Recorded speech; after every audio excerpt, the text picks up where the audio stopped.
The Cedar Park location had over 2 million in gross revenue. Austin was north of 1.7, and you even had a franchise unit that generated 20,000 or something like that in their first 6 months. What drives that kind of performance? I would say the sales process.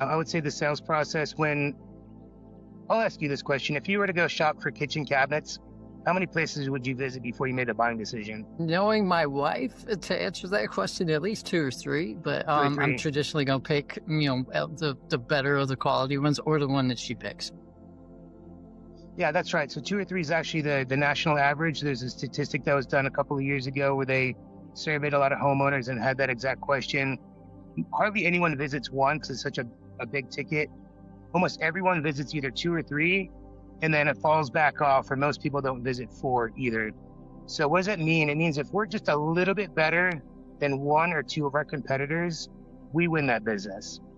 So this is an industry where they really have to know, like, and trust you. And when they feel comfortable with you, it's really not about price anymore, but the value that you show them, the process. And we're very open with our playbook of how we operate. And that's really one of our biggest strengths, is we show a customer that kitchen remodeling can be complicated, but we're professionals, and watch from us sitting here where you don't know anything about anything all the way through the project being finished. We show them what that process looks like in about 15 minutes. And when they're done with that, they're like, okay, this company's dialed in.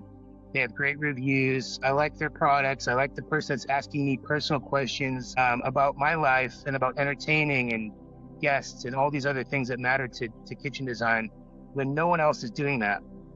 And when you can differentiate yourself, price becomes probably 3rd or 4th on the list of things people care about. So when we can earn people's trust like that, maybe they do go visit 1 or 2 other places. They circle back around with us and say, we're ready to get started.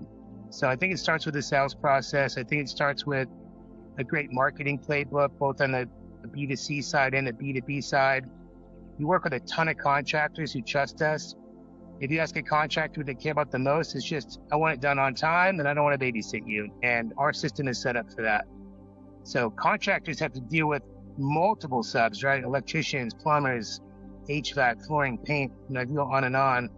And we're consistently favored as their favorite subcontractor for home builders. Like, I've gotten phone calls and it's like, hey, we just got out of a meeting with our team and I just wanted to give you props on the company you've built because you're the only company we didn't complain about in our monthly meeting. And that feels really good. And that B2C is important, where people come off the street into our beautiful showroom and do business with us. The B2B side is equally as important, because I consider this recurring revenue. When you build a relationship like a contractor and they just walk in a customer and they say, this is Mrs. Smith, we're building her home, meet her and help her out. That lead costs $0. The customer acquisition cost is 0.